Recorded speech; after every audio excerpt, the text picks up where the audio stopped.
जय श्री कृष्ण स्टूडेंट्स। आपका एग्ज़ाम का टाइम टेबल आ चुका है। 12 फेब से एग्ज़ाम स्टार्ट है। उम्मीद करता हूँ सभी बहुत ही अच्छे से तैयारी कर रहे होंगे और इस बार बहुत ही अच्छे मार्क्स अचीव करोगे।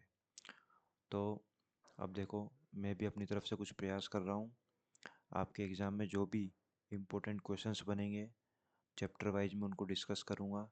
जो भी एमसीक्यूज़ बनेंगे, क्योंकि तो आपको पता है 32 मार्क्स का तो एमसीक्यूज़ का ही वेटेज है ना। छोटे जो क्वेश्चंस आएंगे 1 मार्क के, तो मैं भी चैप्टर वाइज उनको डिस्कस करूँगा और आप भी इनकी प्रैक्टिस करिए। ठीक है, वैसे अच्छी बात है, आपको कुछ क्वेश्चंस तो पहले से आते होंगे। इनमें से कुछ क्वेश्चंस पिछले एग्ज़ाम में आए हुए होंगे और कुछ क्वेश्चंस इम्पोर्टेंट है या आगे जो एग्ज़ाम है उसमें आ सकते हैं, तो आप उनको देखिए। चलो स्टार्ट करते हैं। आज chapter number first real numbers के हम टॉपिक वाइज क्वेश्चंस करेंगे। तो फर्स्ट चैप्टर का फर्स्ट क्वेश्चन देखो, which of the following is an irrational number. तो आपको पहले तो ये पता होना चाहिए कि इरेशनल नंबर क्या होता है ना। तो देखो, मैं आपको यहाँ पे 3 टाइप के नंबर डिस्कस कर रहा हूँ। जो डेसिमल नंबर होते हैं वो 3 टाइप के होते हैं। मान लो मैंने एक नंबर लिखा 1.2, ठीक है, और एक नंबर मैंने लिखा मान लो 0.666, है ना। इसको मैं क्योंकि यहाँ 6 रिपीट हो रहा है तो मैं इसको 0.6 बार भी लिख सकता हूँ। ठीक है, एक नंबर मैंने लिखा 1.10, 100, 100। तो ध्यान से देखिए, ये 1.2 जो नंबर है इसको हम बोलेंगे टर्मिनेटिंग नंबर, क्योंकि जब मैंने किसी नंबर को किसी नंबर से डिवाइड किया तो डिवाइड करने पर क्या आ गया, 1.2 आ गया। इसका मतलब डिवाइड खत्म हो गया। तो ऐसे नंबर को हम बोलते हैं टर्मिनेटिंग नंबर। कौन सा नंबर? Terminating number. ठीक है, और यहाँ पे देखो, ये नंबर डिवाइड करने पे नंबर खत्म नहीं हो रहा, चलता जा रहा है ना। तो इसको हम बोलेंगे नॉन टर्मिनेटिंग। कौन सा नंबर बोलेंगे? Non terminating. पर यहाँ पे देखो, ये जो 6 है, ये एक डिजिट बार बार रिपीट हो रही है, तो इसको पूरे नंबर को हम बोलेंगे नॉन टर्मिनेटिंग बट रिपीटिंग या recurring, but repeating. And third number, देखो ये नंबर भी कभी ख़त्म नहीं हो रहा, डिवाइड चलता जा रहा है इसका, तो ये भी नॉन टर्मिनेटिंग होगा, नॉन टर्मिनेटिंग। पर यहाँ पे देखो, कोई नंबर रिपीट हो रहा है क्या? 10 आ गया, फिर 100 आ गया, 100 आ गया। कोई भी नंबर कंटिन्यूसली रिपीट नहीं हो रहा, तो यहाँ पे बोलेंगे हम नॉन टर्मिनेटिंग, नॉन रिपीटिंग। ना तो ये नंबर टर्मिनेट है और ना ये रिपीट हो रहा है। ठीक है, तो इस नंबर को हम पी अपॉन क्यू फॉर्म में कन्वर्ट कर सकते हैं। जब आप पॉइंट को उठाओगे तो नीचे आ जाएगा 10। तो इस नंबर को हम बोलेंगे रेशनल नंबर। रेशनल नंबर क्या होता है? जिनको हम पी अपॉन क्यू फॉर्म में कन्वर्ट कर सके, तो उनको हम बोलते हैं। तो ये जो भी जिनका भी डेसिमल एक्सपेंशन टर्मिनेटिंग होगा वो रेशनल नंबर होंगे। ठीक है, ये देखो, ये नंबर भी आपने 9th में और 8th में ऐसे क्वेश्चन सॉल्व किए कि बार वाले नंबर को पी अपॉन क्यू फॉर्म में कैसे कन्वर्ट करते हैं। तो ये number P upon Q form में कन्वर्ट हो सकते हैं। ठीक है, तो ये भी कौन से होंगे? रेशनल नंबर होंगे। बट जो ये वाला नंबर है, इस टाइप के नंबर को हम बोलते हैं जिनका decimal expansion non terminating, non repeating हो, उसको हम बोलते हैं इरेशनल नंबर। ठीक है, इसके अलावा इरेशनल नंबर के आपको कुछ एग्जांपल, जैसे पाई होता है इरेशनल नंबर। ठीक है, √2, √3, जो परफेक्ट स्क्वायर नंबर नहीं होते ना, ठीक है, वो जो रूट में आते हैं वो क्या होते हैं? इरेशनल नंबर होते हैं। तो यहाँ पर देखो, जो 2 है वो तो रेशनल नंबर है, ठीक है ना। ये नंबर देखो 2.23, 2425, ये नंबर रिपीट मतलब ख़त्म नहीं हो रहा, टर्मिनेट नॉन टर्मिनेटिंग नंबर है ये। ठीक है, चलता जा रहा है, पर क्या ये रिपीट हो रहा है क्या? 2 के बाद 3 आया, फिर 2 के बाद 4 आया, फिर 2 आया, फिर 5 आया, रिपीट नहीं हो रहा। तो ये नंबर कौन सा है? नॉन टर्मिनेटिंग, नॉन रिपीटिंग है, और इस टाइप के नंबर को अपन क्या बोलते हैं? Irrational number. तो ये नंबर होगा इरेशनल। ठीक है, तो इसका आंसर यही होगा 2.23। इसको भी हम पी अपन क्यू फॉर्म में कन्वर्ट कर सकते हैं। यहाँ पे देखो, ये नंबर 232323 रिपीट हो रहा है, तो ये नॉन टर्मिनेटिंग रिपीटिंग है, इसलिए ये कौन सा नंबर है? रेशनल है। तो इसका आंसर क्या हो जाएगा? Option number b. Next question, the sum of the powers of the prime factors of 196। आपसे पूछा है कि 196 जो है उसके प्राइम फैक्टर में पावर जो आएगी उनका सम क्या है। तो सिंपल क्वेश्चन है, क्या करना है आपको? 196 के फैक्टर करने हैं। 2 से डिवाइड होगा, ये लास्ट में 6 आ रहा है, तो 2 9 जा 18, फिर 1 बचा, फिर 2 8 जा 16। फिर ये 2 से डिवाइड होगा, 49 आएगा। ठीक है, फिर ये 7 से डिवाइड होगा, यहाँ 7 आ जाएगा। फिर ये 7 से डिवाइड होगा तो यहाँ 1 आ गया। तो 196 के जो फैक्टर आए वो क्या है, 2 × 2 × 7 × 7। इसको एक्सपोनेंट फॉर्म में लिखो तो 2 की पावर कितनी हो जाएगी, 2। और 7 2 टाइम है तो 7 की पावर 2। अब हमको क्वेश्चन में क्या बोला है, दी सम ऑफ दी पावर्स। तो पावर क्या है इनमें, 2 और 2 है, इन दोनों को ऐड कर दो आप, जो पावर है उनको ऐड कर दो तो आंसर क्या आ जाएगा, 4। तो इसका आंसर होगा option number c. Next question, एक फॉर्मूला आपको याद रखना है, दो नंबर का प्रोडक्ट। तो नंबर को मैंने ए और बी लेट कर लिए, क्लास में हमने डिस्कस कर रखा है वैसे सब कुछ। दो नंबर का प्रोडक्ट किसके इक्वल होता है, S C F into L C M. इस टाइप के क्वेश्चन एग्जाम में आते रहते हैं तो इनको मिस मत करना आप। इजी क्वेश्चन है, बस केवल आपको एक फॉर्मूला याद रखना है और उसके अलावा नॉर्मल सी कैलकुलेशन आपको आनी चाहिए। तो एस सी एफ आपको दे रखा है 27, तो यहाँ पे पुट कर दो एस सी एफ की वैल्यू 27। और एल सी एम दे रखा है 162। ठीक है, तो एल सी एम दे रखा है 162। और आपको एक नंबर दे रखा है 54 और दूसरा नंबर आपसे पूछा है। तो यहाँ पे दो नंबर है ये, तो एक नंबर की जगह 54 लेट कर लो और दूसरा नंबर बी आपसे पूछा है, तो आपको बी फाइंड करना है। 54 मल्टीप्लाई में है, इनके ही डिवाइड में चला जाएगा। ठीक है, अब इसको डिवाइड करो, देखो 27 की टेबल आपको आती है तो 27 2 जा 54 होता है, ये 2 से डिवाइड हो जाएगा। अब ये नंबर भी 2 से डिवाइड होगा, 2 8 जा 16 और 2 1 जा 2, तो इसका आंसर क्या आ गया, 81। तो ऑप्शन नंबर ए इसका करेक्ट आंसर होगा। इस टाइप के और भी क्वेश्चन मैंने प्रैक्टिस में आपको दिए है, तो वो आप करना।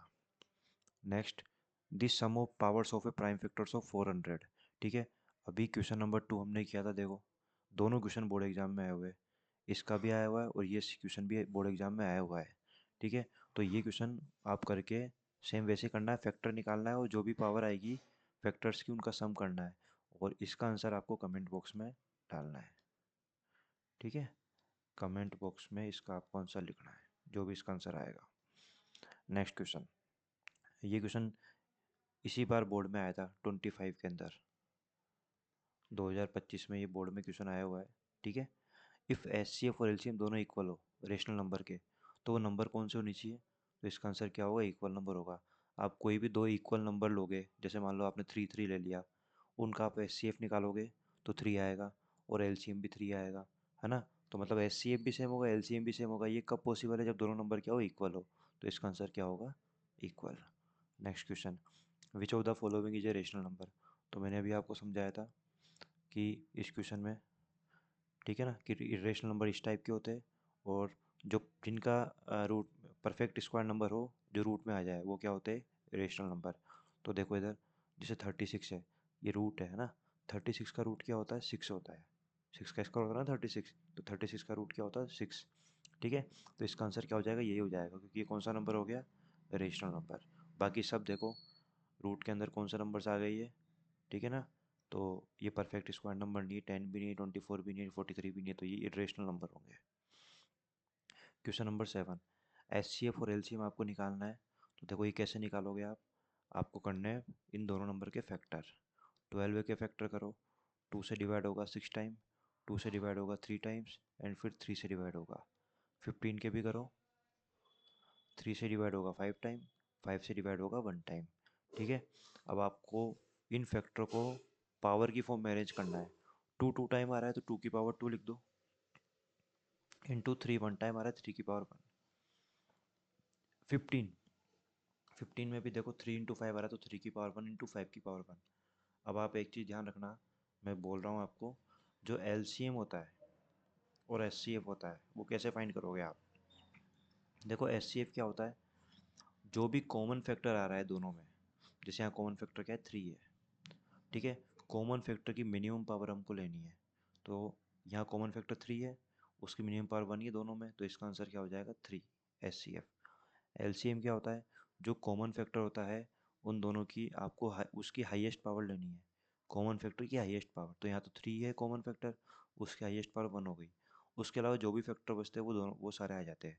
तो देखो 2 की पावर 2 आ जाएगा और 5 बच रहा है, 5 आ जाएगा। अब इसको मल्टीप्लाई कर लो, 2 की पावर 2 4 हो गया इंटू 5, तो इसका आंसर आ जाएगा 60। तो ऑप्शन में पहले पूछा है एस सी एफ और फिर पूछा है एल सी एम, तो एस सी एफ 3 है और एल सी एम 60 है। ठीक है, तो यहाँ पर क्या है थोड़ा सा मतलब एक काम करो, आप ऑप्शन नंबर डी के अंदर लिख लो, क्योंकि पहले एस सी एफ पूछा है ना, तो गलती से ये आंसर टिक मत कर देना। देखो, क्योंकि इसके अकॉर्डिंग पहले एस सी एफ आना चाहिए फिर एल सी एम आना चाहिए, तो ये ऑप्शन तो करेक्ट नहीं होगा। ठीक है, तो आंसर आएगा इसका एस सी एफ 3 और एल सी एम 60। तो इस ऑप्शन नंबर डी की जगह आप 3,60 लिख लेना, ये वाला आंसर करेक्ट हो जाएगा। नेक्स्ट क्वेश्चन, रियल नंबर्स क्या होते हैं? चैप्टर का नाम ही रियल नंबर है। रियल नंबर क्या होते हैं? ऐसे नंबर जो रेशनल और इरेशनल दोनों से मिलके बने हो। मतलब रेशनल और इरेशनल दोनों को जब आप ज्वाइन कर दोगे, दोनों का सम करोगे तो क्या आएगा? रियल नंबर आएगा। तो रियल नंबर किससे बन के मिलके बने होते हैं? Irrational plus irrational. तो इसमें पहले ऑप्शन में दे रखा है ओनली रेशनल, तो ये होगा नहीं। ओनली रेशनल, ये भी नहीं होगा। बोथ ए एंड बी, मतलब दोनों ऑप्शन, इरेशनल भी रेशनल भी, तो ये आंसर इसका हो जाएगा। क्वेश्चन नंबर 9, पाई कौन सा नंबर है? पाई कौन सा नंबर है? अभी आपको बताया इरेशनल। ठीक है, डायरेक्ट याद रखना है इसको, क्योंकि इस पाई का डेसिमल एक्सपेंशन क्या होता है? नॉन टर्मिनेटिंग नॉन रिपीटिंग होता है, इसलिए इरेशनल नंबर है। दी total factors of a prime number, एक प्राइम नंबर के टोटल कितने फैक्टर होते हैं? ये तो डेफिनेशन का क्वेश्चन हो गया। प्राइम नंबर की डेफिनेशन क्या होती है? जिसके केवल क्या हो? दो फैक्टर हो। जिसके केवल क्या हो? टू फैक्टर हो, ओनली टू फैक्टर्स हो। प्राइम नंबर की डेफिनेशन होती है ना, जिसके केवल क्या हो? दो ही फैक्टर हो। जैसे मान लो मैंने एक प्राइम नंबर लिया 5, 5 के दो ही फैक्टर होंगे, एक तो 1 होगा और एक 5 होगा। ठीक है, तो जिसके केवल दो फैक्टर हो वो क्या होते हैं? Prime number. तो पूछा टोटल कितने फैक्टर हो प्राइम नंबर के, तो इसका आंसर आएगा 2। और एक एक पॉइंट ये भी याद रखना, ओनली इवन प्राइम नंबर कौन सा होता है? ओनली इवन प्राइम नंबर वो होता है 2। ठीक है, इन दोनों का एच सी एफ पूछा है, तो अभी मैंने आपको एच सी एफ सॉल्व करना सिखाया था। 96 के फैक्टर करो, 2 से डिवाइड होगा 48 आएगा, फिर 2 से डिवाइड होगा 24, फिर 2 से डिवाइड होगा 12। सभी को आता है ये तो फैक्टर करना।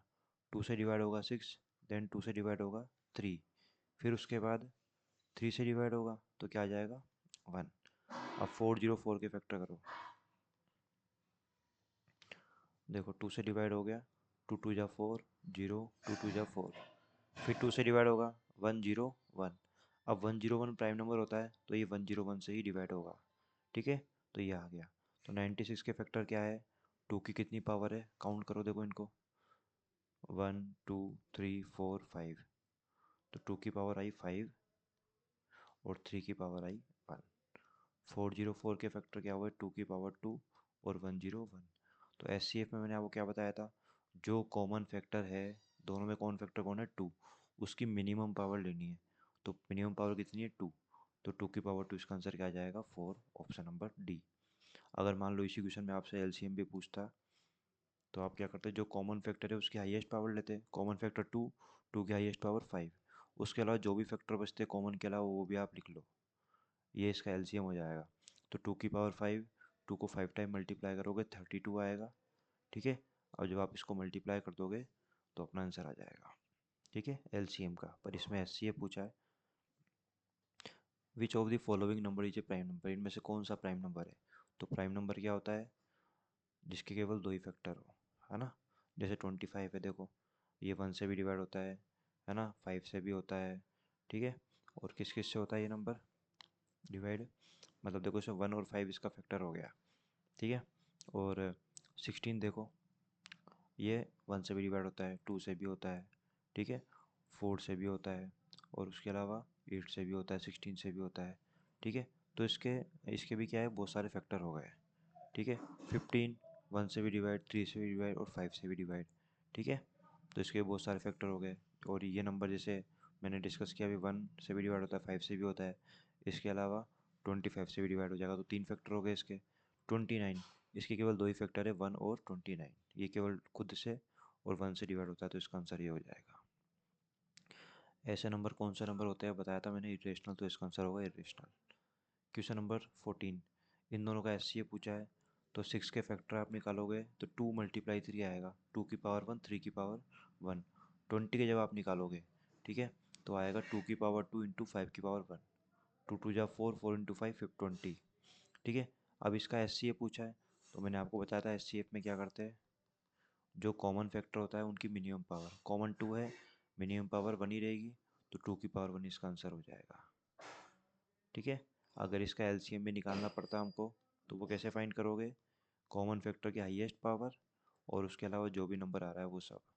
इसको सॉल्व करोगे 2 की पावर 2 4 इंटू 3 इंटू 5 करोगे तो इसका आंसर आ जाएगा 60। नेक्स्ट देखो, एलसीएम ऑफ टू नंबर्स ए और 18। अभी मैंने आपको फॉर्मूला बताया था, दो नंबर का प्रोडक्ट क्या होता है?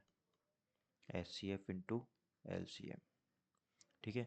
तो दो नंबर आपको दे रखे हैं, फर्स्ट नंबर ये है आपका फर्स्ट नंबर और सेकंड नंबर ये है ए और 18।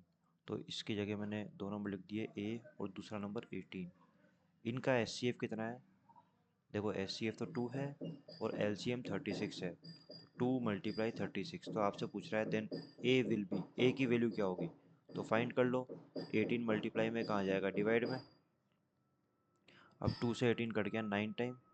ठीक है। फिर 9 से 36 कट जाएगा 4 टाइम। तो इसका आंसर हो गया 4। ए की वैल्यू क्या होगी? 4। नेक्स्ट क्वेश्चन, सेम ही क्वेश्चन है। एच सी एफ और एल सी एम आपको दे रखे दो नंबर्स के। H C F and L C M of two numbers are 15 और 105। एच सी एफ आपको दे रखा है 15 और एल सी एम आपको दे रखा है 105। If one number is 5 then find other. तो वही formula same, a into B equal क्या होता है? H C F into L C M. तो एक नंबर 15 है, दूसरा नंबर 105 है। ठीक है, सॉरी मैंने गलत लिख दिया। एच सी एफ आपको दे रखा है 15 और एल सी एम दे रखा है 105। और एक नंबर आपको दे रखा है 5, दूसरा आपको फाइंड करना है। तो 5 कहाँ जाएगा? डिवाइड में। ठीक है। अब सॉल्व कर लो इसको। देखो 5 से ये कट जाएगा 3 टाइम, 5 3 जा 15 होता है। 3 को 105 से मल्टीप्लाई कर लो तो इसका आंसर आ जाएगा 315। Option number c. Next question देखो, अभी जो क्वेश्चन आया था ना उसमें आपसे पूछा था पावर का सम। यहाँ पूछा है दी पावर ऑफ 2। 2 की पावर क्या होगी इस नंबर के प्राइम फैक्टर्स में? तो इसके प्राइम फैक्टर करो, 2 से डिवाइड करो, 2 7 जा 14, 2 2 जा 4। फिर 2 से डिवाइड करो 36, 2 से डिवाइड करो 18, फिर 2 से डिवाइड करो 9। अब 3 से डिवाइड होगा ये। तो यहाँ पे 2 की पावर पूछी है, तो इसको पावर की फॉर्म में लिखो। 2 कितनी बार आ रहा है? 4 टाइम। तो 2 की पावर 4 इंटू 3 की पावर 2। तो यहाँ पे इस बार सम ऑफ पावर्स नहीं पूछा, केवल पावर 2 की पूछी। तो 2 की पावर कितनी है? 4। नेक्स्ट, ठीक है, इसका भी आपको एच सी एफ निकालना है तो कर लेते हैं फाइंड। 144। देखो 144 के फैक्टर अभी अभी हमने यहाँ किए, तो इसको मैं डायरेक्ट लिख लेता हूँ। 144 के फैक्टर क्या होंगे? 2 की पावर 4 इंटू 3 की पावर 2। और 198 के यहाँ निकाल लेते हैं हम। 198 के फैक्टर फाइंड करते हैं। 2 9 जा 18, 2 9 जा 18। फिर 3 से डिवाइड होगा ये, 3 3 जा 9, फिर 3 से होगा और 11 प्राइम नंबर है तो फिर ये 11 से जाएगा। तो 198 के प्राइम फैक्टर क्या आ गए? 2 की पावर 1, 3 की पावर 2 और 11 की पावर 1। तो एच सी एफ के लिए मैंने क्या बताया था? कॉमन फैक्टर की मिनिमम पावर। यहाँ पे कॉमन फैक्टर 2 है, उसकी मिनिमम पावर 1 हो गई। एल सी एम में और सॉरी एच सी एफ में कॉमन फैक्टर ये 3 भी आ रहा है, तो 3 की मिनिमम पावर, दोनों की पावर सेम ही है तो 3 की पावर 2 ले लो। तो 2 3 की पावर 2 9, 9 इंटू 2 क्या हो गया? 18। तो इसका आंसर हो जाएगा 18। अगर इसी में आपको एल सी एम में निकालना होता तो वो कैसे निकालते? कॉमन फैक्टर की हाईएस्ट पावर, दोनों की हाईएस्ट पावर ले ली और उसके अलावा जो नंबर बचा है तो इसको मल्टीप्लाई करते तो आंसर आ जाता। Next question, how many rational numbers between two rational number. दो रेशनल नंबर के बीच में इनफाइनाइट रेशनल नंबर होते हैं। ठीक है। If product of two numbers, तो अभी मैंने आपको बताया था वो formula A into B equal H C F into L C M. ये क्वेश्चन भी एग्जाम में आया हुआ है। दो नंबर का प्रोडक्ट इतना है, तो ये दो नंबर है, इनका प्रोडक्ट आपको डायरेक्ट ही दे दिया 12960। एच सी एफ भी दे दिया 18 और एल सी एम पूछा है, तो कुछ नहीं करना। 18 मल्टीप्लाई में आपको एल सी एम फाइन करना, ये जाएगा डिवाइड में। तो एल सी एम की वैल्यू क्या हो जाएगी? 12960 अपॉन 18। अब देखो जिसको डिवाइड करना आता है वो डिवाइड कर ही लेगा, है ना। तो इसको भी डिवाइड करके आप इसका आंसर कमेंट बॉक्स में लिखना। ठीक है, क्वेश्चन नंबर 20 डाल के उसका आंसर लिखना। Find LCM of 72 and 120। अभी अभी हमने ऐसे क्वेश्चंस किए थे, ठीक है। तो इसका हम एलसीएम फाइंड कर लेते हैं। फैक्टर करते हैं। टू टू से डिवाइड किया 36, फिर टू से डिवाइड किया 18, फिर टू से डिवाइड किया 9, फिर थ्री से डिवाइड किया 3, फिर थ्री से डिवाइड किया 1। 120 के भी फैक्टर करते हैं। टू से डिवाइड करेंगे 2 6 जा 12 और 0, फिर टू से डिवाइड करेंगे 30, फिर टू से डिवाइड करेंगे 15, फिर थ्री से डिवाइड करेंगे 5, एंड लास्ट ये 5 से डिवाइड होगा। तो 72 के फैक्टर कितने आए देखो, 2 की पावर 3 और 3 की पावर 2। 120 के फैक्टर 2 की पावर 3 इंटू 3 की पावर 1 और 5 की पावर 1। तो आपसे एलसीएम पूछा है। इस बार एलसीएम पूछा तो एलसीएम में क्या करते हैं, कॉमन फैक्टर की हाईएस्ट पावर। कॉमन फैक्टर दोनों में 2 है, तो इसकी हाईएस्ट पावर क्या हो जाएगी, 3। फिर उसके बाद में जो कॉमन फैक्टर है वो इसमें 3 भी है, उसकी हाईएस्ट पावर 2 लेंगे। उसके अलावा जो बच गया वो 2 की पावर 3 8, 3 की पावर 2 9 इंटू 5। जब आप इसको मल्टीप्लाई करोगे 9 8 जा 72, 72 को 5 से मल्टीप्लाई करोगे तो 360 इसका आंसर आ जाएगा। ठीक है, ये एलसीएम हो गया। इसी में मान लो आपको एचसीएफ भी पूछता, तो मैंने ये बताया था कॉमन फैक्टर की मिनिमम पावर। तो कॉमन फैक्टर इसमें 2 है, 2 की मिनिमम पावर 3 रहेगी, 3 की मिनिमम पावर कितनी है 1, तो इंटू 3 की पावर 1, बस ये रहेगा। तो 2 की पावर 3 8, 8 इंटू 3 24 इसका एचसीएफ हो जाता। इसमें एलसीएम फाइन करने को बोला तो इसका आंसर आ गया 360। नेक्स्ट क्वेश्चन, एक बार ऐसा क्वेश्चन भी एग्जाम में आया था। देखो, find the LCM of x and y. X और वाई दोनों का आपको एलसीएम पूछा है। तो देखो, पावर फॉर्म में दे रखा है, दोनों में कॉमन है फैक्टर 2। एलसीएम में क्या करते हैं, हाईएस्ट पावर लेते हैं। तो हाईएस्ट पावर 3 है ना, यहाँ पे 2 है, यहाँ 3 है, तो 2 की पावर 3 ले लेंगे। और 3 की पावर 2 दोनों में कॉमन है ही, ठीक है, तो ये ले लिया हमने। 2 की पावर 3 8 और 3 की पावर 2 9, तो इसका आंसर क्या हो गया 72। Find S C F L C M of, तीनों का पूछ लिया। ये तो शायद एनसीईआरटी का ही क्वेश्चन है। तो 12 के फैक्टर लिखोगे तो आएगा 2 की पावर 2 इंटू 3, ठीक है।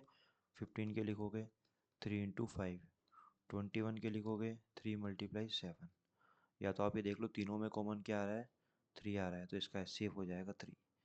या फिर वही लॉजिक कि तीनों में आपको देखना है, इस बार तीनों नंबर में देखना पड़ेगा। कॉमन फैक्टर तीनों में आना चाहिए और उनकी मिनिमम पावर, तीनों में 3 आ रहा है, मिनिमम पावर 1 ही है, तो इसका एस सी एफ 3 हो जाएगा। एलसीएम में क्या करते हैं, जो कॉमन फैक्टर होता है वो तो आता ही है, उसकी हाईएस्ट पावर। उसके अलावा जो नंबर बच गया, जैसे 2 की पावर 2 बच रहा है, 5 भी बच रहा है और 7 भी बच रहा है, इन सबको मल्टीप्लाई कर लो। 2 की पावर 2 4, अब इनको मल्टीप्लाई कर लो। 4 इंटू 3 12, 12 इंटू 5 60, 60 इंटू 7 420, ये आंसर आ गया 24। इसके भी आपको फैक्टर करके इसका आंसर भी आप कमेंट बॉक्स में ज़रूर लिखना, ठीक है, क्योंकि रिपीट हो रहे क्वेश्चंस। ठीक है, इसका आंसर कमेंट बॉक्स में लिखना। Next, what will be the product of the smallest prime number. तो स्मॉलेस्ट प्राइम नंबर कौन सा होता है, 2 होता है। एंड स्मॉलेस्ट कंपोजिट नंबर, सबसे छोटा कंपोजिट नंबर कौन सा है, 4। क्योंकि 1 जो है वो तो ना तो प्राइम है ना कंपोजिट है। 2 प्राइम होता है, 3 भी प्राइम होता है, फिर 4 क्या होता है, कंपोजिट। ये पूछ रहा है हमसे इनका प्रोडक्ट, स्मॉलेस्ट प्राइम और कंपोजिट नंबर दोनों का प्रोडक्ट। तो 4 को 2 से मल्टीप्लाई कर दो, इसका आंसर क्या आ जाएगा 8। नेक्स्ट क्वेश्चन, अगर P and Q are two prime numbers, if P and Q are two prime number, दोनों प्राइम नंबर से P और Q, तो इनका SCF क्या होगा। देखो, जब दोनों प्राइम नंबर हो तो उनका SCF क्या होगा, उनका SCF होगा 1। और अगर LCM पूछता दोनों प्राइम नंबर का, तो इन दोनों को मल्टीप्लाई कर देते हैं आप, P इंटू Q इसका आंसर होता है। कैसे, एक एग्जाम्पल लेके देख लो। जैसे मान लो मैंने एक नंबर लिया 7 लिया, 7 प्राइम नंबर है, और एक नंबर मान लो मैंने लिया 5, ये भी प्राइम नंबर है। उसने बोला ना पी और क्यू दोनों क्या प्राइम नंबर है, तो मैंने एक नंबर 7 ले लिया, एक 5 ले लिया। अब इनका एस सी एफ निकालना है। तो 7 के फैक्टर क्या होंगे, 7 इंटू 1। 5 के फैक्टर क्या होंगे, 5 इंटू 1। दोनों में कॉमन क्या आ रहा है, 1, तो इनका एस सी एफ 1 रहेगा। तो ध्यान रखना, दोनों दो प्राइम नंबर का एस सी एफ हमेशा क्या होता है, 1 होता है। और एल सी एम क्या होगा, 7 को 5 से मल्टीप्लाई कर दो, 35। तो उन दोनों नंबर को आप मल्टीप्लाई कर दोगे तो अपना क्या आ जाएगा, एल सी एम। नेक्स्ट, ये क्वेश्चन भी एग्जाम में आया हुआ है, 1260 के फैक्टर निकालने और एक्सपोनेंट फॉर्म में लिखने हैं। तो ऐसे क्वेश्चन अभी हमने किए थे, केवल एक्सपोनेंट फॉर्म में लिखना है, H C F L C M नहीं निकालना आपको। तो इसको 2 से डिवाइड करोगे, 2 6 जा 12, 2 3 जा 16, 2 3 जा 6 सॉरी, ये आ जाएगा। फिर 2 से डिवाइड करोगे, ठीक है, 2 3 जा 6, 2 1 जा 2 और 5 बचा, है ना, 1 बचा, 2 5 जा 10। फिर अभी 3 से डिवाइड होगा, ठीक है। फिर ये किससे डिवाइड होगा, 3 से, 3 3 जा 9, 3 5 जा 15। फिर 5 से डिवाइड होगा, कितने टाइम, 5 7 जा 35। फिर 7 से होगा, ठीक है, 7 से, एक सेकेंड, 7, 1 टाइम। तो इसको एक्सपोनेंट फॉर्म में लिखना है, तो लिख दो। 2 कितने टाइम आ रहा है, 2 टाइम, तो 2 की पावर 2। 3 कितने टाइम आ रहा है, 2 टाइम, और 5 × 7, ये आंसर हो गया। 28, right the relation between the LCM and HCF of two numbers. ऐसा क्वेश्चन भी आपके एग्जाम में आ सकता है। तो अभी अभी मैंने आपको रिलेशन लिखवाया था, प्रोडक्ट ऑफ टू नंबर्स, जिसको हमने ए और बी लेट किया था, याद है, इक्वल क्या होता है, H C F into L C M. या फिर आप लिख सकते हो ए इंटू बी, अगर दो नंबर ए और बी हो तो ए इंटू बी इक्वल होता है H C F into L C M. अगर ये क्वेश्चन आ जाए तो आपको इसका आंसर ये लिख के आना है, ठीक है। ये एन सी आर टी का क्वेश्चन है, इंपॉर्टेंट है। एच सी एफ ऑफ 306,657, इसका मतलब है दो नंबर है ये, दोनों आपको दे रखे, इनका एच सी एफ 9 है और एल सी एम आपसे पूछा है, इन दोनों का एल सी एम आपसे पूछा है, ठीक है। तो फॉर्मूला क्या है, A into B equal H C F into L C M. दो नंबर दे रखे 306 और 657, एच सी एफ दे रखा है 9 और आपसे एल सी एम पूछा है। तो एल सी एम फाइंड करना, 9 कहाँ जाएगा, डिवाइड में, ठीक है। तो इसको डिवाइड में भेज दिया मैंने। अब डिवाइड कर दो इसको, देखो 9 से इसको डिवाइड कर रहा हूँ मैं, 9 7 जा 63, 2 बचा, 27 हो गया, 9 3 जा 27। अब 306 को आपको 73 से मल्टीप्लाई करना है, ठीक है। तो मैं यहाँ कर देता हूँ मल्टीप्लाई, फिर 7 से मल्टीप्लाई करेंगे, 21। अब ऐड किया, 2 1 3 9 और 4 13, 2 2 3 8। तो इसका आंसर आया 2 2 3 3 8, 2 2 3 3 8, ठीक है। उसके अलावा ये 4 क्वेश्चन मैंने आपको दिए हैं प्रैक्टिस के लिए, इन इन सब की प्रैक्टिस करना, ठीक है। करनी तो आपको सबकी है, पर ये इन क्वेश्चन का सॉल्यूशन मैं नहीं करा रहा, ये मैं आपके लिए लेके आया हूँ एक दूसरे क्वेश्चन से, और इनका आंसर भी आप सॉल्व करके कमेंट बॉक्स में लिखना, ठीक है। तब तक के लिए थैंक यू, मिलते हैं अगले लेक्चर में।